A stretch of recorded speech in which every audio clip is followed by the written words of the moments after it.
قال فرعون آمنتم به قبل ان آذن لکم، فرعون نے کہا تم اس پر ایمان لے آئے اس سے پہلے کہ میں تمہیں اجازت دوں، میری اجازت کے بغیر؟ یقیناً یہ کوئی خفیہ سازش تھی جو تم لوگوں نے اس دارالسلطنت میں کی تاکہ اس کے مالکوں کو اقتدار سے بے دخل کر دو. ایک دم الزام تراشی. اچھا تو اس کا نتیجہ اب تمہیں معلوم ہوتا ہے، میں تمہارے ہاتھ پاؤں مخالف سمتوں سے کٹوا دوں گا اور اس کے بعد تم سب کو سولی پہ چڑھا دوں گا.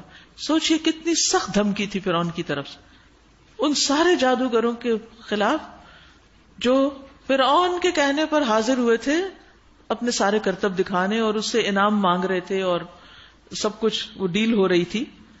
لیکن انہوں نے کیا جواب دیا؟ قالوا انا الی ربنا منقلبون، بے شک ہم اپنے رب کی طرف پلٹنے والے ہیں. تو جس بات پر ہم سے انتقام لینا چاہتا ہے وہ اس کے سوا کچھ نہیں کہ ہمارے رب کی نشانیاں جب ہمارے سامنے آ گئیں تو ہم نے انہیں مان لیا.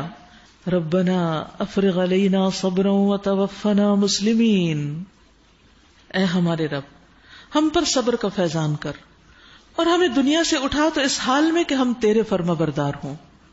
اس موقع پر آپ دیکھیے کہ جب جان کو خطرہ تھا تو انہوں نے کون سی دعا مانگی؟ صبر کی دعا مانگی.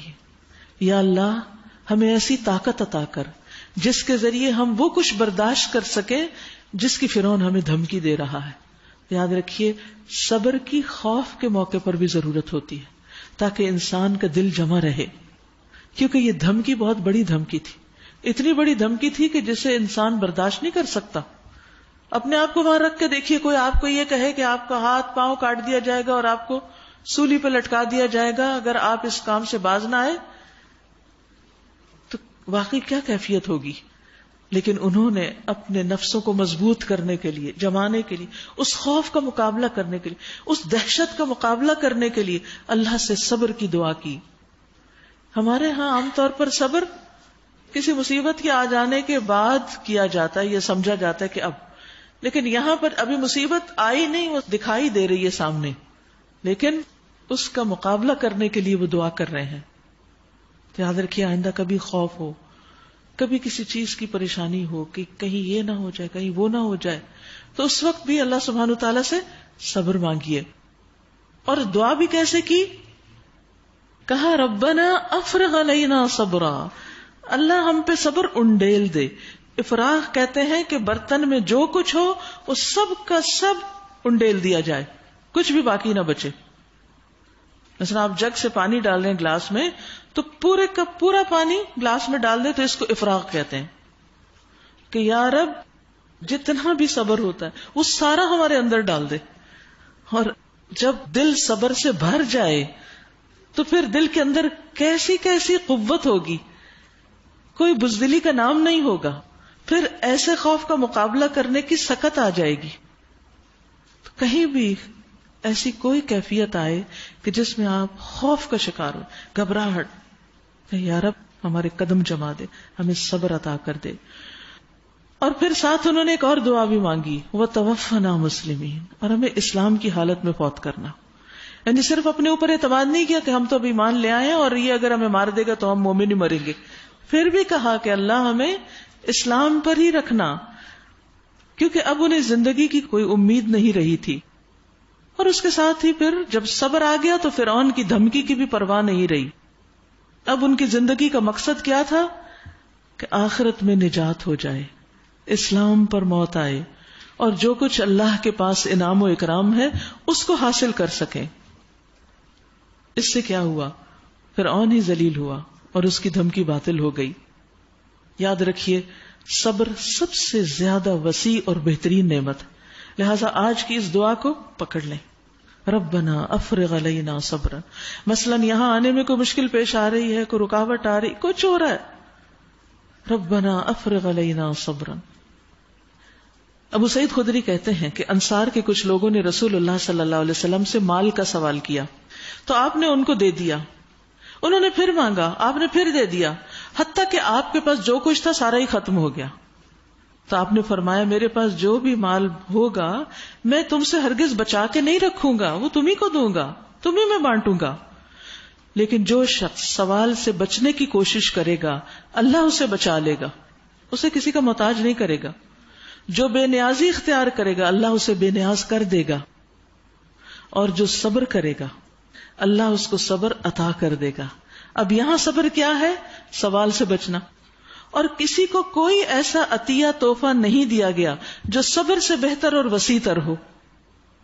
تو آپ دیکھیے کہ جہاں کہیں جلد بازی کی کیفیت دل میں آ جائے نا, اور جہاں ہم تھوڑے دلے ہونے لگے, جہاں آپ کو کوئی کچھ کہہ دے تو آپ کو دل چاہے کہ بس میں ابھی اس کو جواب دوں, اور سارے کام چھوڑ کے آپ فون اٹھائیں اور آپ کے دل میں جو غبار بھرا اس کو نکالنے کی سوچیں, تو اس وقت بھی یہ دعا مانگے, ربنا افرغ علینا صبرا, اللہ اب جتنا صبر ہے نا وہ سارا میرے اندر ڈال دے تاکہ میرا دل قابو میں آ جائے اور میں اس غلط کام سے بچ جاؤں.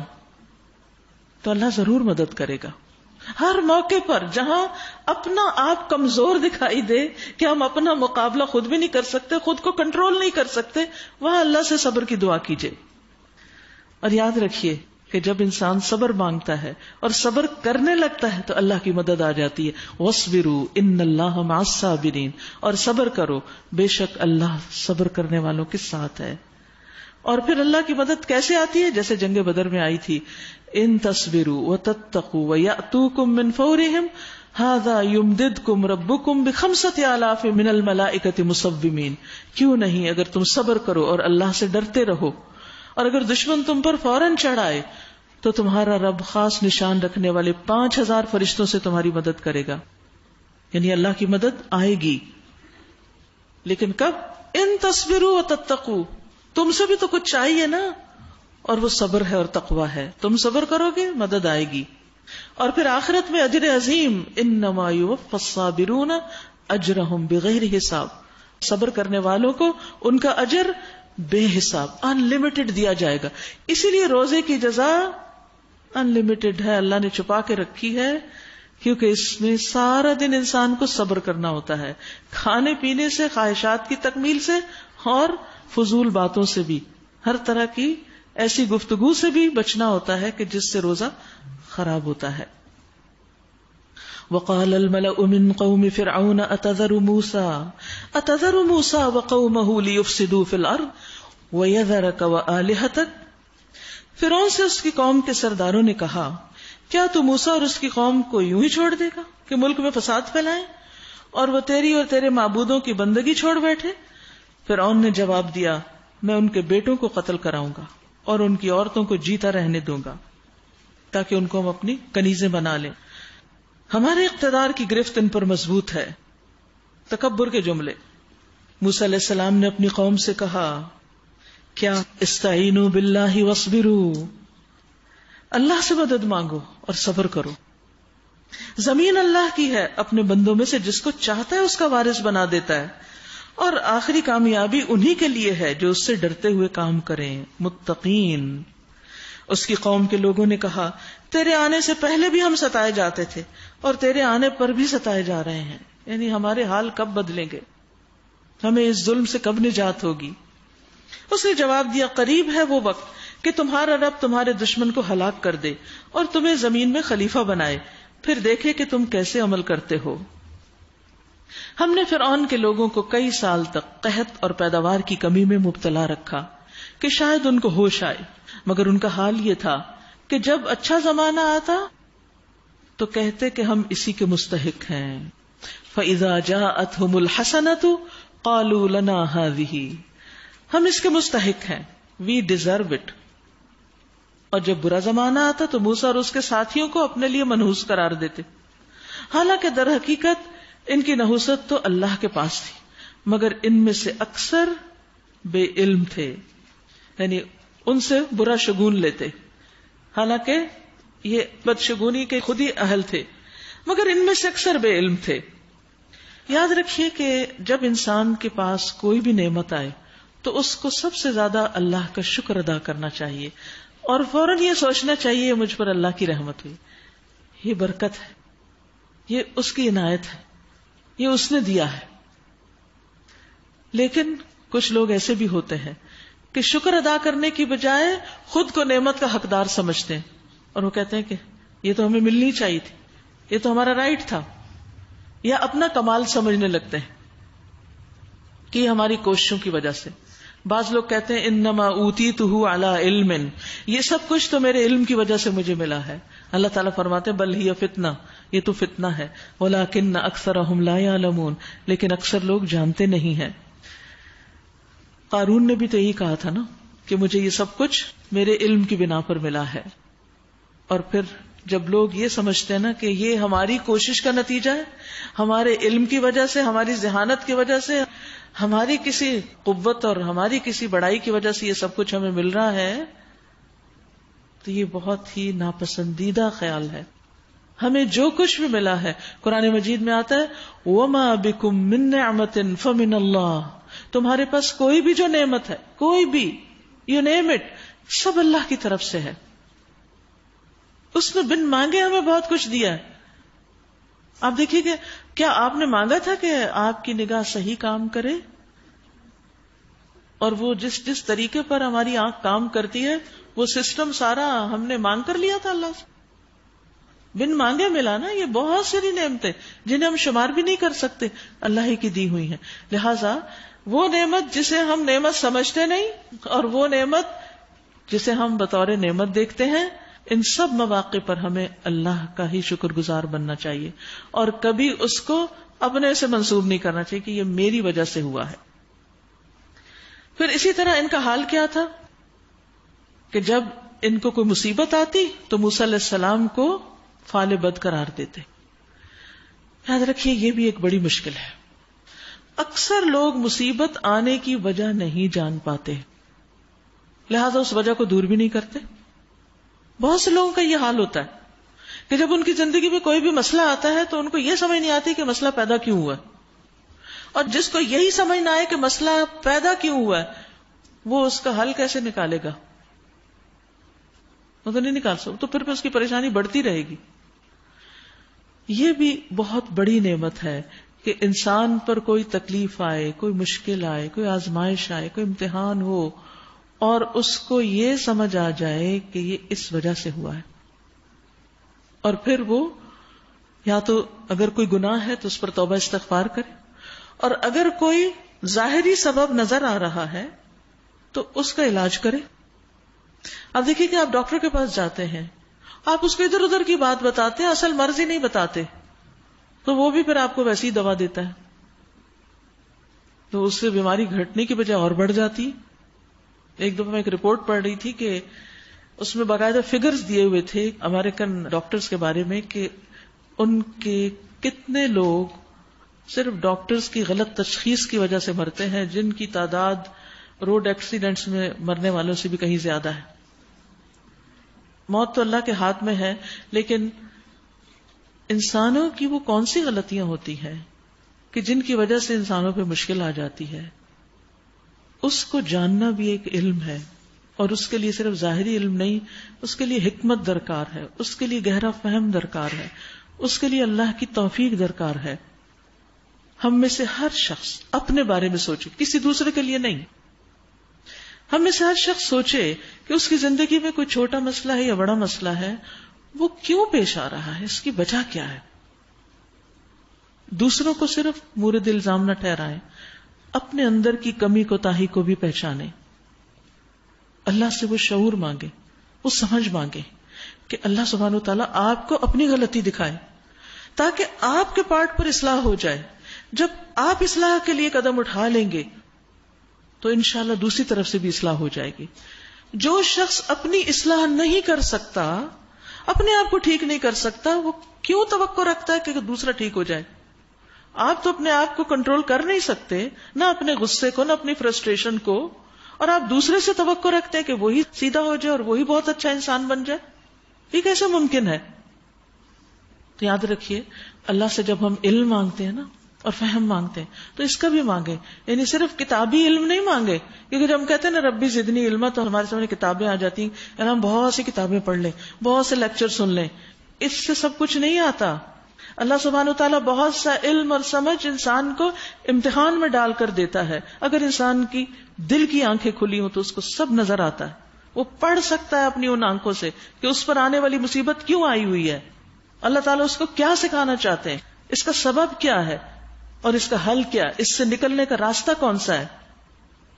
ورنہ وہ میز کی طرح جیسے وہ ہوتے ہیں نا پزل ہوتی ہے اس میں سے وہ پزلڈ ہی رہتا ہے, اس کو راستہ نہیں ملتا. لوگوں کی اکثریت یہ نہیں جانتی کہ ان پہ جو قحط سالی یا تکلیفیں جو ان کے گناہوں کی وجہ سے آئی ہیں, یا اللہ سبحانہ وتعالیٰ ان کو سکھانا چاہتا ہے کچھ, اور کیا سکھانا چاہتا ہے, وہ جب اس سے کچھ نہیں سیکھتے تو یہ انسان کے لیے دنیا کے لیے بھی بدبختی اور آخرت کے لیے بھی بدبختی کا باعث بن جاتا ہے. سعید کہتے ہیں کہ میں سلمان کے ساتھ اپنے ساتھی کے ساتھ کندا کے ایک مریض کی عادت کے لیے گیا. جب وہ مریض کے پاس آئے تو انہوں نے کہا خوش ہو جاؤ, مومن کے مرض کو اللہ کفارہ اور اپنی رضا کا سبب بنا دیتا ہے, اور فاجر کا مرض ایسا ہے جیسے اونٹ کہ اس کے مالک نے اسے باندھ دیا اور اس کے بعد کھول دیا, اسے نہیں پتا باندھا کیوں اور کھولا کیوں, کیا مقصد تھا اس بیماری کا. لیکن مومن کو سمجھ آ جاتی ہے کہ مجھ پر یہ جو بیماری آئی ہے یہ کیوں آئی ہے, اس کی اصل وجہ. دیکھیے ہم غلط وجوہات تلاش کرتے رہتے ہیں دوسروں میں اور جگہوں پر, اپنا کیا قصور ہے میرا, میں نے کہاں غلطی کی. اور پھر جب وہ اس سے نکلتا ہے تو وہ خوش ہو جاتا ہے کہ اللہ نے میرے اس کے بدلے گناہ معاف کر دیے ہیں, اور دعائیں کرتا ہے کہ اللہ اس تکلیف کو اپنی رضا کا سبب بنا دے اور اس کے ذریعے درجات کی بلندی عطا کر. تو ایک دعا ہے اللہم ارینی حقیقت الاشیاء کما ہی, اللہ مجھے چیزوں کی حقیقت ویسے ہی دکھا دے جیسے وہ ہے, نہ میں اپنے آپ کو دھوکہ دوں اور نہ کسی اور کو دھوکے میں رکھوں. سب سے بڑا دھوکہ وہ ہے جو انسان خود اپنے آپ کو دیتا ہے اپنے گناہوں کی تعویلیں کر کر کے اور دوسروں کے بارے میں بدگمانی کر کر کے. اس کی وجہ سے انسان پھر اس گناہوں کی دلدل سے باہر نکل ہی نہیں سکتا. اسے نہیں سمجھ آتی یہ اونٹ کیوں باندھا گیا اور کیوں کھول دیا گیا. انہوں نے موسیٰ سے کہا کہ تو ہمیں مسحور کرنے کے لیے خواہ کوئی نشانی لے آئے, ہم تو تیری بات ماننے والے نہیں. آخر کار ہم نے ان پر طوفان بھیجا, ٹڈی دل چھوڑے, سرسریاں پھیلائیں, مینڈک نکالے, خون برسایا, یہ سب نشانیاں الگ الگ کر کے دکھائیں, مگر وہ سرکشی کیے چلے گئے اور وہ بڑے ہی مجرم لوگ تھے. جب کبھی ان پر بلا نازل ہو جاتی تو کہتے اے موسیٰ تجھے اپنے رب کی طرف سے جو منصب حاصل ہے اس کی بنا پر ہمارے حق میں دعا کر. خود نہیں دعا کرتے, خود عاجزی نہیں کرتے. اللہ تعالیٰ مصیبت میں مبتلا کرتا ہے, تکلیف میں, تاکہ بندہ گڑ گڑائے, روئے, معافی مانگے, اللہ کی طرف رجوع کرے. لیکن ایسے متکبرین خود دعا کرنے کے بجائے کسی کو کہہ دیتے ہیں ہم مشکل میں, تم ہمارے لیے دعا کر دو. بھئی اللہ تو چاہتا تم اللہ کے سامنے سجدے میں گرو, اور تم ابھی بھی نہیں اس کے آگے جھکتے اور صرف دوسروں پر ہی رکھتے ہو کہ وہ تمہارے لیے دعائیں کرتے رہیں. دوسروں کی دعائیں بھی اس وقت قبول ہوتی ہیں جب بندہ اپنے لیے خود بھی دعا کر رہا ہو. اور وہ کہتے کہ اب اگر تم ہم سے یہ بلا ٹلوا دو گے تو ہم تمہاری بات مان لیں گے اور بنی اسرائیل کو تمہارے ساتھ بھیج دیں گے, مگر جب ہم ان پر سے اپنا عذاب ایک وقت مقرر تک کے لیے جس کو وہ بہرحال پہنچنے والے تھے ہٹا لیتے تو وہ یکا یک اپنے عہد سے پھر جاتے, بھول جاتے کہ انہوں نے کیا وعدہ کیا تھا. تب ہم نے ان سے انتقام لیا اور انہیں سمندر میں غرق کر دیا, کیونکہ انہوں نے ہماری نشانیوں کو جھٹلا دیا تھا اور ان سے بے پرواہ ہو گئے تھے. اور ان کی جگہ ہم نے ان لوگوں کو جو کمزور بنا کر رکھے گئے تھے یعنی بنی اسرائیل, اس سرزمین کے مشرق و مغرب کا وارث بنا دیا جسے ہم نے برکتوں سے مالا مال کیا تھا یعنی فلسطین میں بسا دیا. اس طرح بنی اسرائیل کے حق میں تیرے رب کا وعدہ خیر پورا ہو گیا کیونکہ انہوں نے صبر سے کام لیا تھا. سبحان اللہ, یہ ہے صبر کی جزا. اللہ تعالیٰ اپنے وعدوں کو پورا کرتا ہے. بنی اسرائیل کو کہا گیا تھا, موسیٰ علیہ السلام کے ذریعے کہلوایا گیا کہ اے قوم وَاسْتَعِينُوا بِاللَّهِ وَاصْبِرُوا, اللہ سے مدد مانگتے رہو اور صبر کرو, ابھی انتظار کرو, اللہ سے اچھا گمان رکھ کے اچھے دنوں کا انتظار کرو, اچھے دن بھی آئیں گے. تو پھر چونکہ انہوں نے صبر کیا تو اللہ نے اپنا وعدہ پورا کر دیا. صبر کرنے والوں کے ساتھ اللہ اپنا وعدہ پورا کرتا ہے. لہذا انسان کسی بھی تکلیف میں مایوس نہ ہو اللہ کی رحمت سے. اور یہ وعدہ کیا تھا ان کے ساتھ کہ اللہ تمہارے دشمن کو ہلاک کرے گا اور تمہیں نجات دے گا. بنی اسرائیل کے ساتھ اللہ سبحانہ وتعالیٰ نے ایک اور مقام پر بھی یہ بات فرمائی, وَأَوْفُوا بِعَهْدِي أُوفِ بِعَهْدِكُمْ وَإِيَّايَ فَارْهَبُونَ, تم میرا عہد پورا کرو میں تمہارا عہد پورا کروں گا اور صرف مجھی سے تم ڈرو. یاد رکھیے کہ صبر سے اللہ کا ساتھ ملتا ہے. اللہ سبحانہ وتعالیٰ اجر بھی عطا کرتے ہیں اور مدد بھی دیتے ہیں. اور فرعون اور اس کی قوم کا وہ سب کچھ برباد کر دیا گیا جو وہ بناتے اور چڑھاتے تھے. بنی اسرائیل کو ہم نے سمندر سے گزار دیا. پھر وہ چلے اور راستے میں ایک ایسی قوم پر ان کا گزر ہوا جو اپنے چند بتوں کی گرویدہ بنی ہوئی تھی. کہنے لگے اے موسیٰ ہمارے لیے بھی کوئی ایسا معبود بنا دے جیسے ان لوگوں کے معبود ہیں. موسیٰ علیہ السلام نے کہا تم لوگ بڑی نادانی کی باتیں کرتے ہو. یہ لوگ جس طریقے کی پیروی کر رہے ہیں وہ تو برباد ہونے والا ہے اور جو عمل وہ کر رہے ہیں وہ سراسر باطل ہے. پھر موسیٰ علیہ السلام نے کہا کیا اللہ کے سوا کوئی اور معبود تمہارے لیے تلاش کروں؟ یہ کیسے لوگ ہو تم؟ حالانکہ وہ اللہ ہی ہے جس نے تمہیں دنیا بھر کی قوموں پر فضیلت بخشی. آج آپ دیکھیں بنی اسرائیل کی طرح ہم بھی اس فضیلت کو کوئی فضیلت نہیں سمجھتے اور اس دین کی قدر نہیں کرتے اور اس پر شکر ادا نہیں کرتے کہ اللہ نے ہمیں یہ نعمت عطا کی ہے. وہ وقت یاد کرو جب ہم نے فرعون والوں سے تمہیں نجات دی تھی جن کا حال یہ تھا کہ تمہیں سخت عذاب میں مبتلا رکھتے تھے, تمہارے بیٹوں کو قتل کرتے اور تمہاری عورتوں کو زندہ رہنے دیتے تھے, اور اس میں تمہارے رب کی طرف سے تمہاری بڑی آزمائش تھی.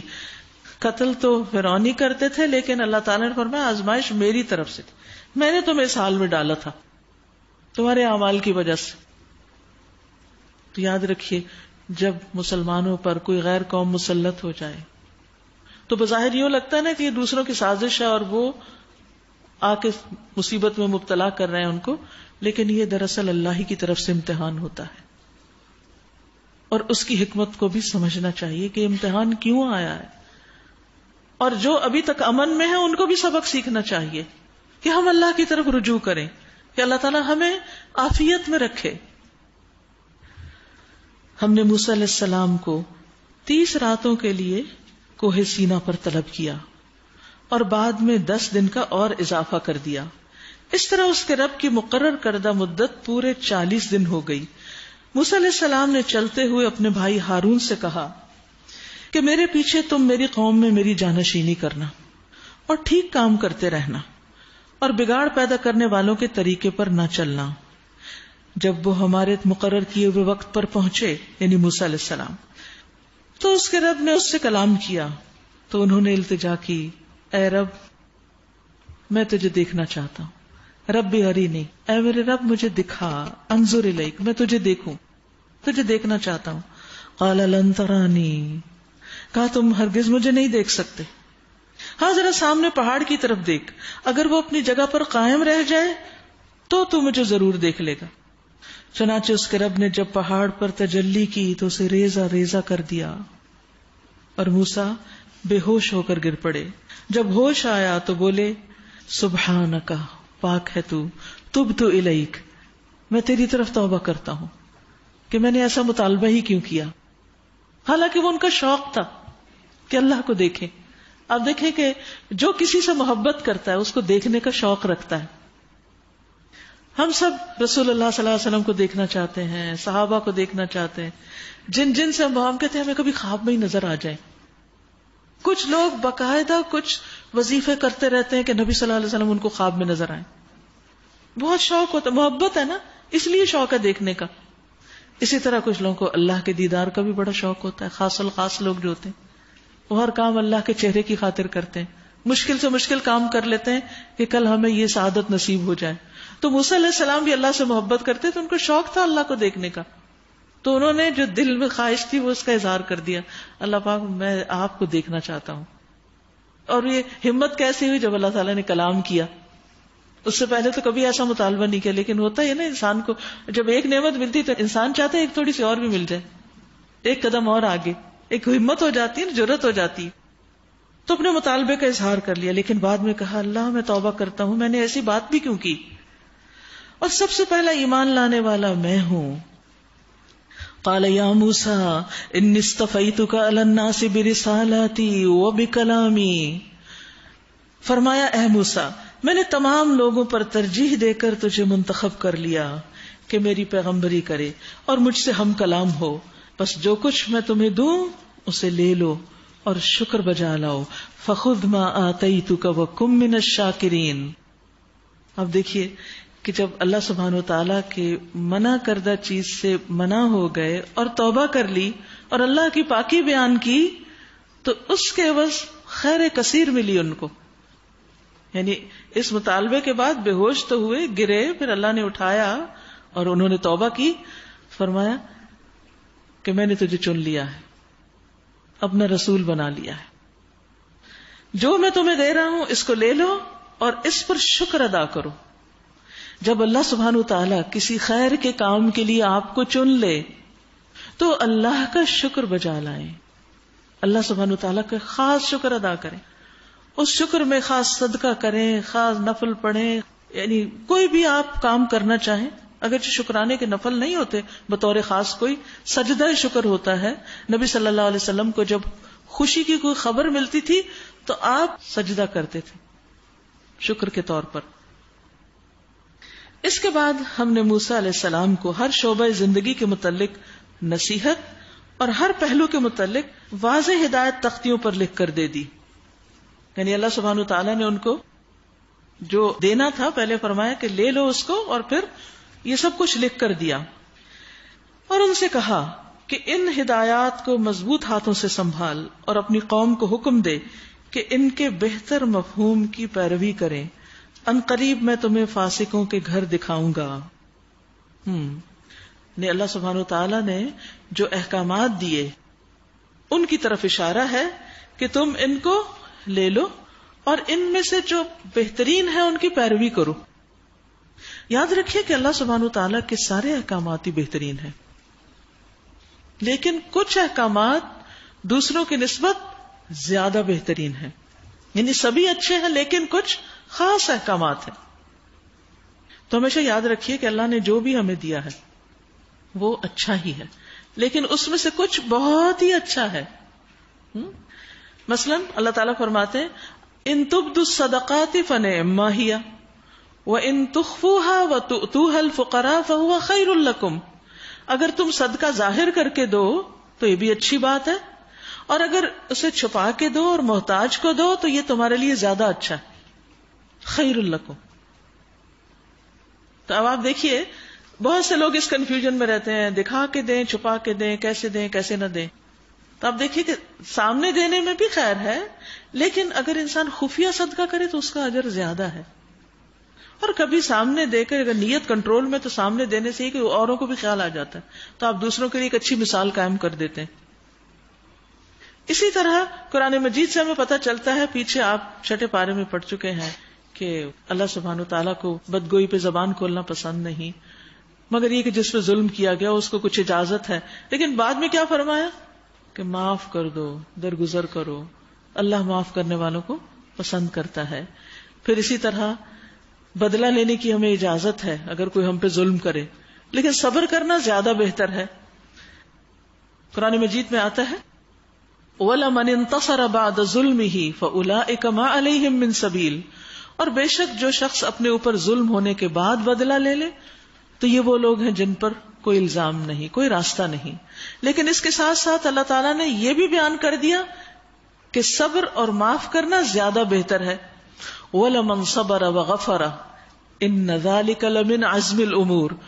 بلا شبہ جو شخص صبر کر جائے اور معاف کر دے تو یقیناً یہ بڑی ہمت کے کاموں میں سے ہے. لیکن عام طور پر ہم معاف کرتے نہیں ہیں, دل میں ضرور رکھ لیتے ہیں اور اس کی تعویل بھی کوئی نہ کوئی کر لیتے ہیں کہ اس وجہ سے نہیں ہم معاف کر رہے. بھلے وجہ کوئی بھی ہو, پھر بھی معاف کر کے درگزر کر کے اپنے تعلقات کی اصلاح کر لینا اللہ کو زیادہ پسند ہے. یاد رکھیے کہ عقل مند لوگ ہمیشہ اچھی اور بہتر چیز کو ترجیح دیتے ہیں. مثلاً آپ بازار گئے ہیں, کچھ خریدنے لگے ہیں, کیا خرید کے لے آئیں گے؟ وہاں جا کے کچھ دیکھتے ہیں کہ کون سے ایپل زیادہ اچھے ہیں, یہ اچھے ہیں یا وہ اچھے ہیں, خوشبو سونگ کے دیکھتے ہیں, پھر رنگ دیکھتے ہیں, پھر آگے پیچھے دیکھتے ہیں, پھر بھاؤ پوچھتے ہیں. تو عقل مند لوگ سوچ سمجھ کے کچھ خریدتا ہے نا, جو بہترین چیز ہوتی ہے وہ لاتا ہے, اور پھر آ کے ہم بڑے فخر سے کہتے ہیں دیکھو کتنی کم قیمت میں کتنا اچھا لے کر آئے ہیں. یعنی اس سے اپنی عقل مندی ثابت کرتے ہیں. اور جو ناسمجھ ہوتا ہے, آپ بازو کا سرونٹس کو پیسے دیتے ہیں, جاؤ یہ چیز خرید لو, وہ اتنی بیکار ردی اٹھا کے لے آتے, میں تو اس سے اچھا تھا میں خود ہی چلی جاتی. تو یاد رکھیے عقل مند لوگ ہمیشہ بہتر کو ترجیح دیتے ہیں. قرآن مجید میں اللہ تعالیٰ فرماتے ہیں الذین یستمعون القول فیتبعون احسنہ اولئک الذین ھداھم اللہ واولئک ھم اولو الالباب. وہ جو کان لگا کے بات سنتے ہیں, پوری توجہ سے سنتے ہیں کیا بتایا جا رہا ہے, کیا کہا جا رہا ہے, اور پھر اس میں سے سب سے اچھی بات کی پیروی کرتے ہیں. وہی نہیں کہتے کہ اس کی بھی تو اجازت ہے نا, وہی ہے, لیکن بہتر کیا ہے. یہی لوگ ہیں جنہیں اللہ نے ہدایت دی, اور یہی عقل مند ہیں, اولو الالباب ہیں. تو اپنی زندگی میں ایک اصول بنائیے کہ اگر کوئی بد اخلاقی کا مظاہرہ کر رہا ہے تو مجھے کیا کرنا ہے؟ اچھے اخلاق کا مظاہرہ کرنا, مجھے اس جیسا نہیں بننا. ابن عباس اس آیت کی تفسیر میں کہتے ہیں کہ یہ وہ شخص ہے جو اچھی باتیں بھی سنتا ہے اور بری بھی, تو وہ اچھی باتیں کرتا ہے اور بری باتوں سے رک جاتا ہے, اور بری باتوں کو آگے نہیں لے کے جاتا. سبحان اللہ. یعنی بعض اوقات ہوتا ہے نا, آپ کسی مجلس میں ہوتے ہیں, اچھی اچھی باتیں بھی ہوئی اور کچھ وہاں ناپسندیدہ چیز بھی ہو گئی. جب آپ گھر جاتے ہیں, مثلاً آپ یہاں سے جاتے ہیں دورہ قرآن کے بعد, تو آپ سے گھر والے پوچھتے ہیں کیسا رہا آج؟ کچھ نہ پوچھو, میں تو آج اکڑ ہی گئی. ایسی کرسیاں رکھی ہوئی ہیں کہ جن پر 2 گھنٹے گزارنا بڑا ہی مشکل. اور کچھ لوگ وہ کیا جواب دیتے ہیں؟ اللہ میری تو آج روح سرشار ہوگی, میں نے تو اللہ کا یہ حکم سنا, مجھے تو فلاں بات میں اس چیز کا جواب مل گیا, اور وہ اچھی اچھی باتیں شیئر کرتے ہیں. یہ دونوں رویے پائے جاتے ہیں نا. پھر اسی پر ہمارے اچھا یا کم اچھا ہونے کا انحصار ہے کہ ہم کس کیٹیگری میں. ایک بات کرنے والا کہاں پہنچ جاتا ہے اور دوسرا کہاں جا گرتا ہے. ایک شکر گزار ہے, دوسرا صرف خامیاں دیکھتا ہے. ایک شخص صرف اچھی چیزوں پہ نظر رکھتا ہے اور دوسرا صرف کانٹے دیکھتا ہے.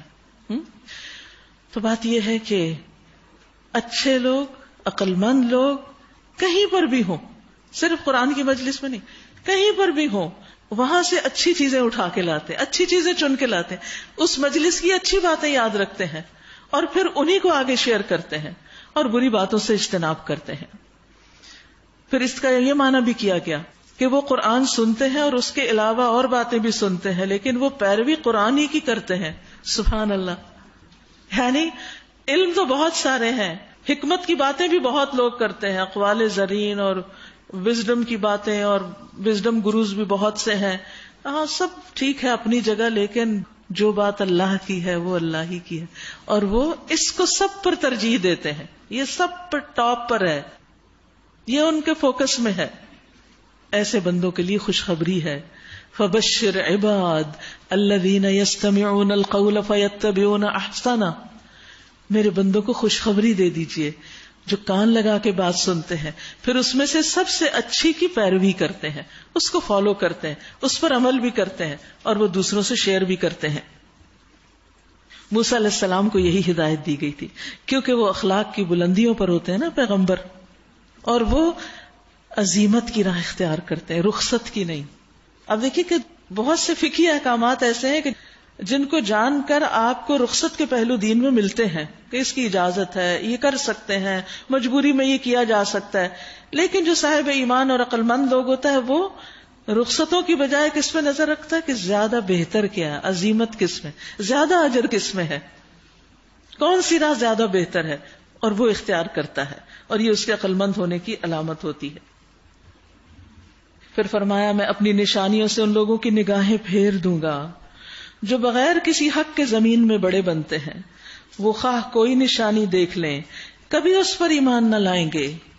اگر سیدھا راستہ ان کے سامنے آئے تو اسے اختیار نہ کریں گے, اور اگر ٹیڑھا راستہ نظر آئے تو اس پر چل پڑیں گے, اس لیے کہ انہوں نے ہماری نشانیوں کو جھٹلایا اور ان سے بے پرواہی کرتے رہے. ہماری نشانیوں کو جس کسی نے جھٹلایا اور آخرت کی پیشی کا انکار کیا, اس کے سارے اعمال ضائع ہو گئے.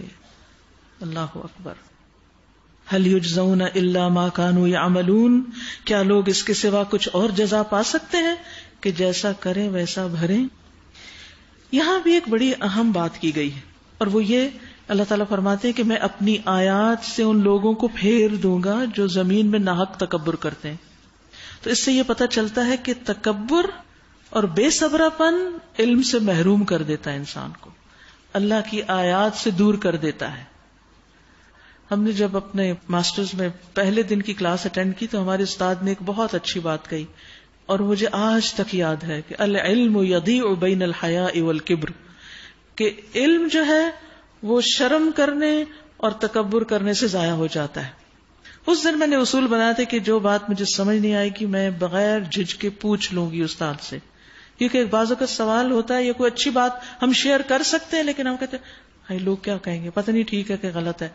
ٹھیک ہے کہ غلط ہے، اگر غلط ہوگی تو بتا دیا جائے گا غلط ہے، کیونکہ یہ بھی ایک تکبر کی ایک قسم ہے نا کہ ہم چھوٹا نہیں بننا چاہتے کہ کوئی ہمیں کچھ کہہ دے گا، یا پھر ساتھ جھجک بھی شامل ہو جاتی. ایک اور کسی بزرگ نے کہا کہ جو علم سیکھنے کی ذلت پر ایک گھڑی صبر نہ کر سکے وہ جہالت کی ذلت میں ہمیشہ ہمیشہ باقی رہے گا. یعنی بعض اوقات ایسا ہوتا ہے نا کہ آپ سیکھنے جاتے ہیں، آپ کو ڈانٹ پڑ جاتی، بعض اوقات کوئی اور آپ کو کچھ کہہ دیتا ہے کوئی بات، تو پھر آپ کہتے ہیں بس چھوڑو آج کے بعد میں نہیں جا رہی. تو آپ نہیں جا رہے علم کی مجلس میں تو کیا ہوگا؟ لا علم رہ جائیں گے. وہ خیر جو دوسرے تکلیف اٹھا کے حاصل کر رہے ہیں آپ اس سے محروم ہو جائیں گے. نقصان کس کا ہے؟ اپنا ہی. تو یاد رکھیے ہمارے اندر جو کمزوریاں نا نفس کی اور ہمارے دلوں کی نجاستیں، یہ بعض اوقات قرآن کے حقائق کو سمجھنے نہیں دیتی. جس طرح قرآن پڑھتے ہوئے ہم پاکیزگی کا اہتمام کرتے ہیں نا، ظاہری پاکیزگی کا، اسی طرح دل بھی جن کے پاکیزہ ہوتے ہیں اور اس میں سے وہ اس کو خالی کر لیتے ہیں. جیسے پہلے میں نے بات کی کہ قرآن کو سمجھنے کے لیے اپنے جو پری کنسیوڈ آئیڈیاز ہیں ان کو نکالنے کی ضرورت ہے. کھلے دل سے کھلی آنکھوں سے اس کو پڑھنے اور سمجھنے کی ضرورت ہے جب یہ سمجھ میں آتا ہے. ورنہ اللہ سبحانہ وتعالی ایسے دلوں کو جو گندگی سے بھرے ہوئے ہیں قرآن میں غور و فکر سے روک لیتا ہے. قرآن ان کے دلوں تک نہیں اترتا. جب دلوں تک نہیں جاتا تو پھر عمل بھی نہیں بدلتا.